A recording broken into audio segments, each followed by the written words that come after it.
옛날 옛적에 소년과 소녀가 있었다. 둘은 가문의 원수였다.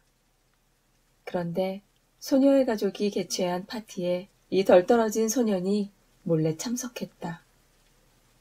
소녀가 소년을 바라보았을 때 사랑의 천사가 소녀의 가슴에 바람을 불어넣어 소녀는 즉시 소년과 사랑에 빠졌다. 느닷없이 소년은 소녀의 정원으로 숨어들었고 둘은 다음날 결혼하기로 맹세했다. 부모님이 서로 원수지간일 때는 그게 현실적이니까. 며칠 후 이 사실을 알게 된 양가는 불호령을 내렸다. 화가 난 소녀는 이틀 동안 가사 상태에 빠지는 물약을 마셨다. 그러나 안타깝게도 이 젊은 한 쌍은 부부관계가 원만하려면 대화를 많이 해야 한다는 걸 아직 몰랐고 소녀는 신랑에게 물약에 관해 이야기하는 걸 깜빡했다. 그래서 소녀는 신부의 가사 상태를 자살로 착각하고 말았다. 정신을 놓은 소녀는 연병할 내세에서 그녀와 함께하겠다며 스스로 목숨을 끊었다. 소녀가 이틀 동안의 가사 상태에서 깨어나 보니 신랑이 자살한 것이 아닌가. 그래서 소녀 또한 소년을 따라 제 손으로 목숨을 끊었다. 끝. 로미오와 줄리엣은 오늘날 우리 문화에서 로맨스와 동의어다. 또 영어권 문화에서 러브스토리 자체이자 감정의 이상향이다. 그런데 이야기를 찬찬히 곱씹어 보면 얘들은 완전히 정신이 나갔다. 게다가 그걸 증명하려고 자살까지 했다. 일설에 의하면 셰익스피어가 로미오와 줄리엣을 쓴 건 로맨스가 얼마나 정신 나간 짓인지 풍자하기 위해서였다고 한다. 그러니까 이 유명한 희곡이 사랑을 찬미하는 작품이 아니라는 말이다. 사실 셰익스피어가 보여주려 한 건 출입금지가 깜빡이는 거대한 네온사인과 그 주위를 경찰 통제선이 둘러싸고 있는 광경이라고 할 수 있다. 인류 역사에서 낭만적 사랑이 지금처럼 찬양받은 적은 없다. 사실 19세기 중반까지 사랑은 삶에서 더 중요한 것을 가로막는 불필요하고도 위험한 심리적 장애물이었다. 젊은이들은 일반적으로 낭만적 감정을 떨치고 자신과 가족에게 안정된 생활을 보장할 실리적인 결혼을 택해야 했다. 하지만 오늘날 우리 사회는 정신나간 사랑을 부추긴다. 미친 사랑이 문화를 지배하고 있다. 벤 애플렉은 아마겟돈에서 사랑하는 여인을 위해 소행성을 부수고 지구를 구한다. 멜 깁슨은 브레이브하트에서 영국인 수백 명을 죽이고 고문으로 죽음에 이르는 순간에도 처참하게 살해된 아내를 떠올린다. 반지의 제왕에서 엘프 아르웬은 아라곤과 함께하기 위해 영생을 포기한다. 지미 펠런은 시시한 로맨틱 코미디 영화 날 미치게 하는 남자에서 드류 베리모어가 원하는 이유로 보스턴 레드삭스 플레이오프 티켓을 판다. 비유를 하자면 이런 식의 낭만적 사랑은 코카인처럼 위험하고 우리는 마약으로 인해 파멸하고 마는 스카페이스의 토니 몬타나와 같다. 문제는 낭만적 사랑이 정말로 마약과 비슷하다는 점이다. 아주 소름끼치게 비슷하다. 마약이 자극하는 두뇌 부위를 자극하고 일시적으로 쾌락과 즐거움을 선사하지만 문제를 해결함과 동시에 그만큼의 문제를 새로 만들어낸다. 우리가 죽고 못 사는 낭만적 사랑을 구성하는 요소들, 그러니까 극적이고 현기증 나는 애정 표현이나 롤러코스터를 타는 감정의 기복은 건전하고 진실한 사랑의 표현이 아니다.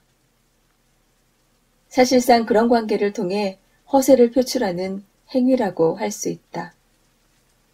그렇지만 사실 까놓고 얘기하면 진짜로 낭만적인 사랑을 하는 사람이 있기는 한가? 세상에는 건전한 사랑이 있고 불건전한 사랑이 있다. 불건전한 사랑을 하는 이들은 감정을 통해 서로 자신의 문제에서 벗어나려 한다. 다시 말해 상대를 탈출구로 여긴다. 건전한 사랑을 하는 이들은 자신의 문제를 인정하고 처리하며 서로 격려한다. 건전한 관계와 불건전한 관계의 차이는 두 가지로 요약된다. 첫째, 각자가 책임을 얼마나 잘 받아들이는가. 둘째, 각자가 기꺼이 상대를 거절하고 상대로부터 거절당할 수 있는가. 불건전하거나 치명적인 관계를 맺는 이들은 하나같이 책임감이 희박하며 거절을 하지도 받아들이지도 못한다. 건전하고 다정한 관계를 맺는 이들은 각자와 각자의 가치관에 명확한 경계를 두며 필요하다면 언제든 서로 거절하고 거절을 받아들인다. 여기서 경계란 두 사람이 각자의 문제에 대한 책임을 딱 부러지게 선을 긋는 것을 일컫는다. 이런 경계를 명확히 하는 건전한 관계를 맺는 사람들은 자신의 가치관과 문제만 책임질 뿐 상대의 가치관과 문제는 책임지지 않는다. 반면에 이런 경계가 흐릿하거나 아예 없는 치명적 관계를 맺는 사람들은 보통 자신의 문제에 대한 책임은 회피한 채 오히려 상대의 문제를 책임지려 한다.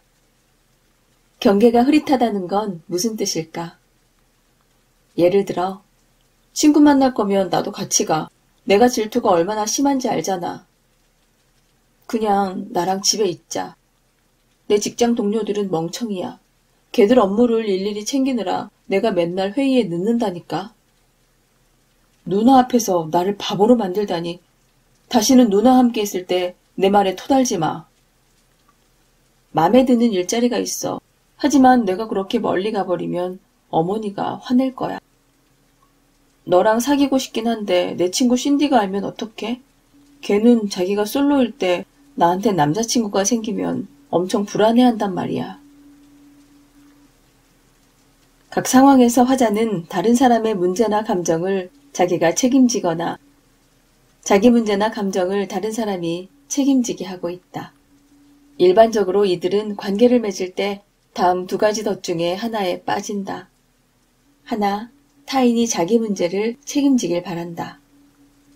난 원래 이번 주말에 집에서 푹 쉬려고 했어. 당신이 그걸 알고 여행 계획을 취소했어야지. 둘, 오지랖 넓게 타인의 문제를 책임지려 한다. 그녀가 또 실직했다. 내 잘못이지. 내가 힘이 되어주지 못했다. 내일 이력서 고쳐 쓰는 걸 도와줘야겠다. 이들은 다른 일에서와 마찬가지로 인간관계에서도 이런 전략을 사용해서 자기 문제에 대한 책임을 회피한다.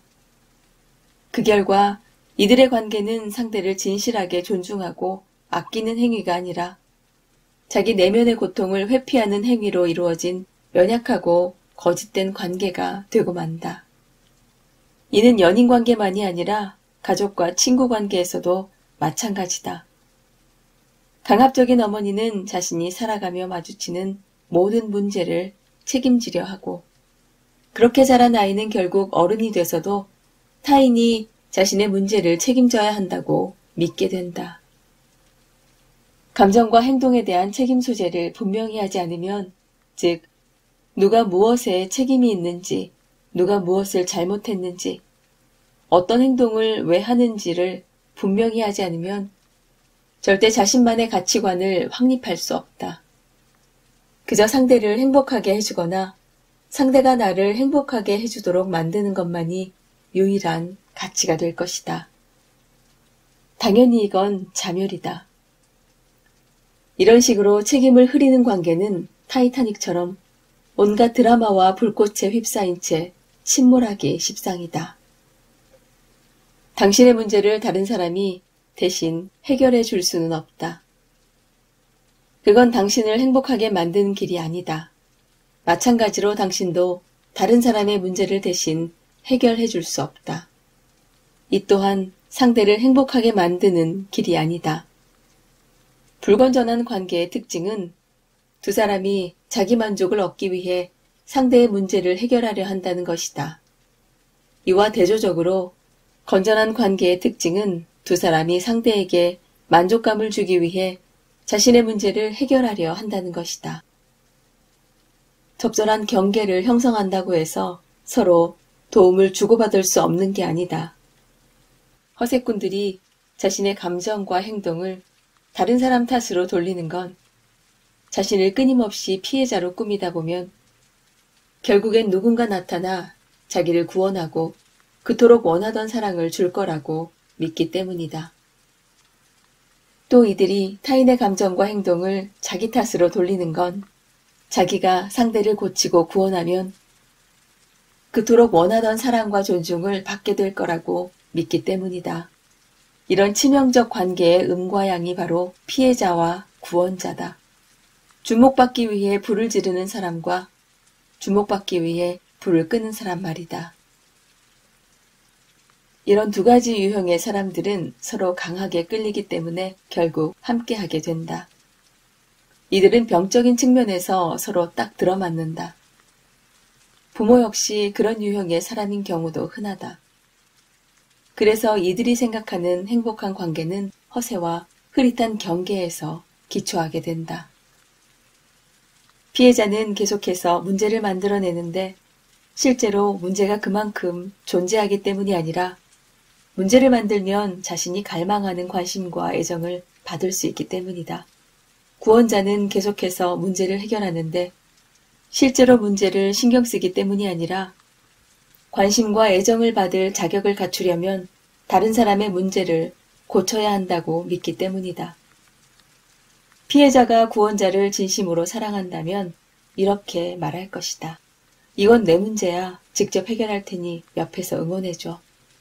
자기 문제를 스스로 책임지고 상대에게 책임을 묻지 않는 게 진정한 사랑이다. 피해자가 세상에서 가장 힘들어하는 건 자신의 문제를 스스로 책임지는 거다. 이들은 내 운명은 다른 사람 책임이라고 믿으며 평생을 살아간다. 스스로 책임지는 자세를 배운다는 건 이들에게 두려운 일이다. 경계가 분명한 사람들은 짜증이나 논쟁, 상처받기를 겁내지 않는다. 경계가 흐릿한 사람은 이런 걸 두려워하고 언제나 롤러코스터를 타는 감정 기복에 따라 행동한다. 경계가 뚜렷한 사람들은 두 사람이 서로 100% 일치하거나 상대의 욕구를 전부 충족하기를 바라서는 안 된다는 걸 안다. 이들은 자기가 때로는 상대의 마음을 아프게 할 수도 있다는 것, 그리고 자기가 상대의 마음을 결정할 수 없다는 것을 안다. 이들은 건전한 관계란 서로의 감정을 조종하는 게 아니라 상대의 성장과 문제 해결을 돕는 관계라는 것을 안다. 상대가 신경 쓰는 모든 것에 신경 쓰는 게 아니라 상대가 어디에 신경 쓰는지와 무관하게 상대에게 신경 쓰는 게 조건 없는 사랑이다.